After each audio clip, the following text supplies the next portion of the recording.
নমস্কার। আমাদের চ্যানেলের মাধ্যমে সমস্ত দর্শক বন্ধুদের জানাই আন্তরিক শুভেচ্ছা। আজকে আবার একটি নতুন পর্ব নিয়ে এসেছি। সিংহ রাশির ক্ষেত্রে সূর্য রাহুর যে জুতি তৈরি হচ্ছে এবং শনি মঙ্গলের যে জুতি তৈরি হচ্ছে সেটা কী প্রভাব ফেলবে এবং কোন প্রতিকার করলে এই রাশির জাতক জাতিকারা এই সময়কাল সুষ্ঠুভাবে চলতে পারবে। তবে মনে রাখবেন, গ্রহের গোচর সবসময় নির্ভর করে জাতকের জন্মকুষ্ঠির গ্রহের দশা এবং গ্রহের অবস্থানের উপর। আমরা যে ফল প্রকাশ করছি এটা কিন্তু আমাদের একটা প্রচেষ্টা মাত্র। ভিডিওটি শুরু করার আগেই বলি, যদি আমাদের এই পরামর্শ সত্যিই আপনাদের কাছে কার্যকরী মনে হয় তাহলে কিন্তু আমাদের এই চ্যানেলটিকে অবশ্যই সাবস্ক্রাইব করবেন এবং পাশে থাকা বেল আইকনটি প্রেস করবেন, তাতে আমাদের সমস্ত ভিডিও আপনাদের কাছে সহজে পৌঁছে যাবে। সিংহ রাশির অধিপতি হচ্ছেন সূর্যদেব, আর সূর্যদেব 14ই মার্চে রাশি পরিবর্তন করে প্রবেশ করবে মীন রাশি, যেটা হচ্ছে জলতত্ত্ব রাশি, আর সিংহ রাশি হচ্ছে অগ্নিতত্ত্ব রাশি। ন্যায় প্রধান রাশি, সবসময় ন্যায়ের পথে হাঁটে। এদের মধ্যে ইগো অহংকার এই জিনিসটা কিন্তু খুব বেশি থাকে। এরা চট করে সমস্ত রকম লোকেদের সাথে মিশতে পারে না। এদের খুব সম্মানের খিদা থাকে। এরা এমন জায়গায় বসতে পছন্দ করে যেন সেই জায়গা থেকে সবাইকে দেখতে পায় এবং সবাইও যেন একে দেখতে পায়, এরকম অবস্থায় থাকতে এরা খুব পছন্দ করে।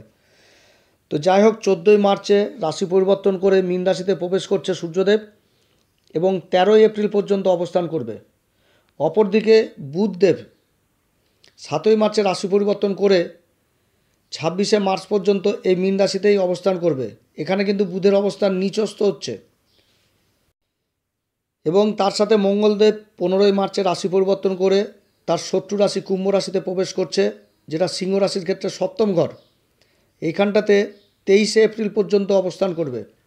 তার সাথে শুক্রদেব 7ই মার্চে রাশি পরিবর্তন করে 31শে মার্চ পর্যন্ত এই শনিদেবের এই কুম্ভ রাশিতে অবস্থান করবে। শনিদেব কিন্তু সারা বছরই এই সপ্তম ঘরে অবস্থান করছে। এই গোচরের ফলাফল সিংহ রাশির জাতক জাতিকারা যেন চন্দ্র রাশি অনুসারেই দেখে। সিংহ রাশির ক্ষেত্রে এই যে শনি মঙ্গলের জুতি এবং রাহু সূর্যের যে জুতির প্রভাব যা আজকে আমরা আলোচনা করব, এটা কিন্তু প্রচণ্ড গুরুত্বপূর্ণ হতে যাচ্ছে এই রাশির ক্ষেত্রে। অষ্টম ঘরে এই রাশির অধিপতি সূর্যদেব এবং রাহুর যে জুতি, তার প্রভাব এই জাতক জাতিকাদের উপর অবশ্যই পড়বে। কারণ রাহু এবং সূর্য পরস্পর কিন্তু শত্রু, এরা কিন্তু মিত্র না, এবং যেখানটাতে বসে সেখানটাতে কিন্তু গ্রহণযোগ লাগিয়ে দেয়। এবং তার সাথে এই ঘরে আবার বুধ 26 তারিখ পর্যন্ত অবস্থান করছে নীচ অবস্থাতে। তো রাশির অধিপতি সূর্যদেব অষ্টম ঘরে গেছে। তো শাস্ত্র বলে সূর্যের কিন্তু অষ্টমের দোষ লাগে না, কারণ সূর্য হচ্ছে আমাদের আত্মা। তা আত্মার কোনো সময় মৃত্যু হয় না, যার জন্য অষ্টম ঘরে সূর্যের কিন্তু কোনো দোষ নাই। কিন্তু রাশির অধিপতি অষ্টম ঘরে যাওয়ার ফলে অনেক রকম সমস্যা তৈরি হবে, কারণ সে রাহুর সাথে কিন্তু জুতি তৈরি করছে। রাশির অধিপতির অষ্টম ঘরের অবস্থান এমনিতেই কিন্তু সমস্যা তৈরি হয়, বাধা বিঘ্ন এগুলো কিন্তু তৈরি হয়। এবং তারপর আবার এই রাহু এই বাধা বিঘ্ন অসুবিধাগুলোকে আরও বৃহত্তর করে দেবে এই রাশির ক্ষেত্রে। সূর্য হচ্ছে আমাদের জীবনের প্রাণশক্তি। এই গ্রহ যখন পীড়িত হয়ে যায়, অর্থাৎ কোনো খারাপ পজিশনে চলে আসে, তখন কিন্তু আমাদের আত্মবিশ্বাস কিন্তু কমে যায়। যে কাজগুলো আগে থেকে করার ছিল এতদিন ধরে, সেই কাজগুলো যে পদ্ধতিতে করছিল এবং তার উপর যে একটা আত্মবিশ্বাস ছিল যে হ্যাঁ আমি পারছি, কিন্তু এখন এই পজিশনে কিন্তু ওই কাজগুলোই করতে মনে হবে যে আত্মবিশ্বাস হারিয়ে ফেলেছি, আর পারবো না, বোধহয় হচ্ছে না কোনোভাবে, এরকম। মোট কথা একটা আত্মবিশ্বাসের অভাব কিন্তু দেখা দিবে, যে পারবো কি পারবো না, হবে কি হবে না, এরকম একটা পরিস্থিতি তৈরি হচ্ছে। এই গ্রহণযোগে এবং নিচস্থ বুধ সংযোগে এই সময় জাতকের মুখের বাণী প্রচণ্ড খারাপ হবে, কর্কশ হবে। আত্মীয় স্বজনদের সাথে সম্পর্ক ভালো থাকবে না, ধনসম্পত্তির অযথা খরচা বাড়বে, এমনকি শ্বশুরবাড়ির সাথেও সম্পর্ক খারাপ হবে। এই গ্রহণযোগের ফলে এমন একটা ভ্রম তৈরি হবে যে ভুল করেও কিন্তু অন্যের দায়িত্ব নিজে নেবেন না, না বুঝে শুনে কারোর দায়িত্ব নেবেন না, নিলে কিন্তু অসুবিধায় পড়বেন। টাকা পয়সা দিয়ে কোনো ব্যক্তিকে সাহায্য করতে যাবেন না এই সময়। অযথা কিন্তু কোনো ঠকবাজ ব্যক্তির লোকের পাল্লায় পড়ে কিন্তু এরকম পরিস্থিতি তৈরি হবে। আবার ভুল করেও কিন্তু কাউকে কথা দিবেন না যে আপনার কাজ আমি করিয়ে দেব। এরকম পরিস্থিতি যদি আসে তাহলে কিন্তু আপনি নিজেই পরিস্থিতির শিকার হয়ে যাবেন। নবম ঘর থেকে অষ্টম ঘর হচ্ছে দ্বাদশ ঘর, অর্থাৎ নবম ঘরের দ্বাদশ ঘর হচ্ছে কিন্তু অষ্টম ঘর, আর অষ্টম ঘরেই কিন্তু এই জুতি তৈরি হচ্ছে। আর এই জুতির প্রভাবের ফলে পৈতৃক সম্পত্তি নিয়েও বিবাদ হতে পারে, কিংবা পৈতৃক সম্পত্তি নিয়ে কিন্তু সমস্যায় পড়তে হতে পারে। পিতার শারীরিক অবস্থার অবনতি হতে পারে, পিতার সাথে মনোমালিন্যও হতে পারে এই জুতির প্রভাবে। তবে সিংহ রাশির ক্ষেত্রে একটি শুধু প্লাস পয়েন্ট রয়েছে বর্তমানে, সেটা হচ্ছে গুরুদেবের নবম ঘরের অবস্থান মেষ রাশিতে। তার মিত্র মঙ্গলের রাশি এই মেষ রাশি, এবং এই অবস্থানে বসে গুরুদেব তার পঞ্চম দৃষ্টি দিয়ে দেখছে রাশির অধিপতি রাশিকেই দেখছে। সপ্তম দৃষ্টি দিয়ে দেখছে পরাক্রমের ঘরে, পুরুষত্বের ঘরে, এবং নবম দৃষ্টি দিয়ে দেখছে পঞ্চম ঘরকে, যেটা হচ্ছে গুরুদেবের নিজস্ব ঘর ধনুরাশি। আর এই পঞ্চম ঘর আর নবম ঘরে গুরুদেব কিন্তু অতি বিশিষ্ট কারক হয়ে যায়। আর এটাই হচ্ছে সবথেকে বড় প্লাস পয়েন্ট এই সিংহ রাশির ক্ষেত্রে। সিংহ রাশির জাতক জাতিকাদের একটাই কথা বলবো, এই সময়কালে একদম মনব্রত মানে চুপচাপ থাকার চেষ্টা করেন। আপনার পরিবেশের আত্মীয় স্বজন, আপনার বন্ধুবান্ধব, আপনার শ্বশুরবাড়ি, তার আত্মীয় স্বজন সবার সাথে মেলামেশা করুন, কিন্তু কোনো ক্ষেত্রে নিজের প্রতিক্রিয়া প্রকাশ করবেন না। এবং এটাই আপনাদের এই সময়ের জন্য বেস্ট। মোট কথা এই সময়কালকে ধৈর্য ধরে পার হতে হবে। সিংহ রাশির ক্ষেত্রে মঙ্গলদেব হচ্ছেন রাশির অধিপতি সূর্যদেবের মিত্র, এবং সিংহ রাশির ক্ষেত্রে মঙ্গলদেব হচ্ছেন সুখের ঘরের অধিপতি অর্থাৎ চতুর্থ ঘর, এবং ভাগ্যের ঘরের অধিপতি অর্থাৎ নবম ঘর। তো এই মঙ্গলদেব সপ্তম ঘরে এবার 15 মার্চ থেকে 23 এপ্রিল পর্যন্ত অবস্থান করছে শনির সাথে, এবং সঙ্গে থাকছে শুক্রদেব 7 মার্চ থেকে একদম 31 মার্চ পর্যন্ত। শনিদেব হচ্ছে সিংহ রাশির ক্ষেত্রে ষষ্ঠ ঘরের অধিপতি এবং সপ্তম ঘরের অধিপতি। শনিদেব সারা বছর এই সপ্তম ঘরেই থাকছে। 19 মার্চ শনিদেব কিন্তু আবার উদয় হয়ে যাচ্ছে। অতএব এই সপ্তম ঘরে শনি শুক্র মঙ্গলের ত্রিগ্রহী যোগ তৈরি হচ্ছে। মঙ্গলদেব সূর্যদেবের মিত্র, কিন্তু শনিদেব হচ্ছে সূর্যদেবের একদম শত্রু। শনির এই সপ্তম ঘরে অবস্থান, এবং সপ্তম ঘরে শনি দিকবলী হয়ে যায়, এবং তার সাথে সপ্তম ঘরে শনিদেব অবস্থান করে শশ নামক পঞ্চ মহাপুরুষ রাজযোগ তৈরি করেছে। বর্তমানে সিংহ রাশির ক্ষেত্রে কোনো রকম শনির মহাদশা, শনির দশা, শনির সাড়ে সাতসাতি, শনির ঢাইয়া, এগুলো কিন্তু কিছুই চলছে না। এবং শনি কিন্তু সপ্তম ঘরে অবস্থান করেছে, তাও আবার নিজের ত্রিকোণের রাশি কুম্ভ রাশিতে।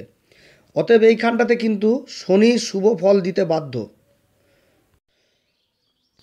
অর্থাৎ শনি জাতক যে অবস্থাতে যে পরিস্থিতিতে থাকুক না কেন, শনি তাকে শুভ ফল দিতেই হবে, কারণ এই উচ্চ ঘরের শনির কিন্তু অবস্থান হয়েছে, এবং শশ নামক পঞ্চ মহাপুরুষ যোগ তৈরি করেছে। সেটা কর্মক্ষেত্র হোক কিংবা ব্যবসায়িক ক্ষেত্র হোক, ব্যবসা বাণিজ্যের ক্ষেত্র হোক, শনি কিন্তু যথাযথভাবে সাহায্য করবে। শনি হচ্ছে প্রচণ্ড ধৈর্যের কারক, তাই যে কোনো খারাপ পরিস্থিতিতে জাতককে স্থির করে রাখতে পারবে। আবার শনি কিন্তু এই সিংহ রাশির ক্ষেত্রে ষষ্ঠ ঘরের অধিপতি। তো ষষ্ঠ ঘরের অধিপতি হওয়ার দরুন এক্সট্রা স্ট্রাগল কর্মক্ষেত্রে কিন্তু করাবে, অধিক কর্ম করাবে শনি। তবে 7 তারিখে যখন শুক্রদেব রাশি পরিবর্তন করে এই সপ্তম ঘরে প্রবেশ করবে এবং 31 মার্চ পর্যন্ত থাকবে, কিন্তু এই রাশির জাতক জাতিকাদের ব্যবসা বাণিজ্য সব দিক থেকে ভালো হবে। আর তারপর যখন 15 তারিখে মঙ্গলদেব রাশি পরিবর্তন করে এই ঘরে প্রবেশ করবে, তখন কিন্তু জাতকের মধ্যে ধৈর্যের অভাব থাকবে প্রচণ্ড হারে। কর্মক্ষেত্রে প্রচণ্ড তাড়াহুড়া করবে, আর এখানটাতে কিন্তু ডিস্টার্ব অসুবিধা তৈরি করবে। সিংহ রাশিতে কিন্তু মঙ্গলদেব যোগ কারক গ্রহ, চতুর্থপতি এবং নবমপতি, কিন্তু এবার মঙ্গলদেব এই সপ্তম ঘরে বসেছে, যেটা সিংহ রাশির ক্ষেত্রে কুম্ভ রাশি। এখানটাতে কিন্তু মঙ্গলদেব কোনো সময় ভালো ফল দেয় না। এ সময় জাতকদেরকে প্রচণ্ড ধৈর্যের সাথে চলতে হবে, ঠান্ডা মাথায় চলতে হবে, এবং কর্মক্ষেত্রে প্রত্যেকটা জিনিসকে বিশ্লেষণ করে এগোতে হবে, কারণ এই সময়কাল কিন্তু ভালো হবে না। কারণ জাতক এমন দৃশ্য দেখেনি যে সেই দৃশ্য হয়তো তাকে দেখতে হতে পারে এই সময়কালে। মঙ্গলের চতুর্থ দৃষ্টি পড়ছে কর্মের ঘরে, মঙ্গলের সপ্তম দৃষ্টি পড়ছে রাশির উপরে এবং মঙ্গলের অষ্টম দৃষ্টি পড়ছে রাশির দ্বিতীয় ঘরে। কর্মক্ষেত্রে কিন্তু জাতক অনেক সুযোগ সুবিধা পাবে। ব্যবসা বাণিজ্য জাতকের চলবে, তবে কি সামনের ব্যক্তির প্রতি সন্দেহের মনোভাব অবশ্যই থাকবে, যাকে তাকে সন্দেহ করবে এই শনি মঙ্গলের জুতির ফলে। রাশির দ্বিতীয় ঘরে মঙ্গলের অষ্টম দৃষ্টি এবং সূর্য রাহু ও নিজ বুধের দৃষ্টি একসাথে পড়ছে, ফলে আত্মীয় স্বজনের মধ্যে সম্পর্কের মধ্যে একটা ফাটল ধরতে পারে। জাতক চোখের সমস্যা, দাঁতের সমস্যা, ত্বকের সমস্যায় ভুগবে এই সময়কালে। তবে বিশেষভাবে মনে রাখবেন যে রাশির উপরে শুক্রের দৃষ্টি পড়ছে, শনির দৃষ্টি পড়ছে, মঙ্গলের দৃষ্টি পড়ছে এবং সর্বশেষ গুরুদেবের দৃষ্টি পড়ছে। তো যতই সমস্যা তৈরি হোক না কেন, গুরুর দৃষ্টি পড়ার ফলে সমস্যার কিন্তু সমাধান অবশ্যই হবে। তবে গ্রহ তো ফল দিবে এবং সেই ফল তো জাতককে ভোগ করতেই হবে। তাই বলবো যে সবসময় এই সময়কাল মাথা ঠান্ডা করে চলাই কিন্তু ভালো হবে জাতকের পক্ষে। এই সময় এই রাশির জাতক জাতিকাদের বিশেষ করে বলবো তারা যেন তাদের পিতামাতার প্রতি দায়িত্বশীল হন এবং নিজের কর্তব্য যেন তাদের প্রতি অবশ্যই পালন করে এবং নিজের জীবন সঙ্গিনীর সাথেও যেন ভালো ব্যবহার করে। জীবন সঙ্গিনীর কিন্তু স্বাস্থ্যহানির সম্ভাবনা রয়েছে। এবার বলি যে এই রাশির জাতক জাতিকারা কোন উপাচার বা প্রতিকার করবে। প্রত্যেক দিন সকালে স্নান করে উঠে সূর্যদেবকে অবশ্যই অর্ঘ্য দিবেন, সূর্যদেবকে প্রণাম করবেন, তাতে সূর্যের বল বৃদ্ধি পাবে। রাশির অধিপতি কিন্তু সূর্যদেবী, তার বলকে বৃদ্ধি করতে হবে এবং সূর্যের দিকে তাকিয়ে কোনো সময় মলমূত্র ত্যাগ করবেন না। যেহেতু রাশির অধিপতি সূর্যদেব এবং তার সাথে কিন্তু এই রাহু অষ্টম ঘরে কিন্তু জুতির ফলে গ্রহণযোগ তৈরি করেছে। তো তার জন্য আমি বলবো যে যখনই রাস্তায় বেরোবেন তখন কিন্তু মাথা ঢেকে বেরোবেন, অর্থাৎ আপনি মাথা টুপি ব্যবহার করতে পারেন কিংবা গাড়ি চালানোর সময় হেলমেট ব্যবহার করতে পারেন। এটা কিন্তু একটা গ্রহণযোগের বিশেষ আমি উপাচার বললাম। এছাড়া প্রত্যেক দিন যদি পারেন, যদি সম্ভব হয়, তাহলে কিন্তু আপনার শিবের নাম জপ করবেন, ওম নমঃ শিবায়, এবং তার সাথে মহামৃত্যুঞ্জয় মন্ত্র পাঠ করবেন। মহামৃত্যুঞ্জয় মন্ত্র পাঠ করলে দুর্ভাগ্যও কিন্তু সৌভাগ্যে পরিণত হয়। এছাড়া হনুমান চল্লিশা পাঠ করবেন শনি, মঙ্গল আর রাহুর সমতা বজায় রাখার জন্য। তবে হনুমান চল্লিশা পাঠ করার আগে শ্রীরাম সীতার প্রণাম মন্ত্র অবশ্যই পাঠ করবেন, তারপরে কিন্তু হনুমান চল্লিশা পাঠ করবেন। আমি এর আগের ভিডিওতে প্রত্যেকটি ভিডিওতেই বলেছি, আপনারা সেটা ফলো করতে পারেন। অতএব প্রিয় দর্শক বন্ধুরা, আজকে এতটুকুই। আমি ঈশ্বরের কাছে প্রার্থনা করি যেন এই গোচর আপনাদের সমস্ত দিক থেকে যেন ভালো হয়, ঈশ্বর যেন আপনাদের সুখে শান্তিতে রাখে। যদি আমার এই পরামর্শ সত্যিই কার্যকরী মনে হয় তাহলে আমার এই চ্যানেলটিকে অবশ্যই সাবস্ক্রাইব করবেন। নমস্কার, ধন্যবাদ।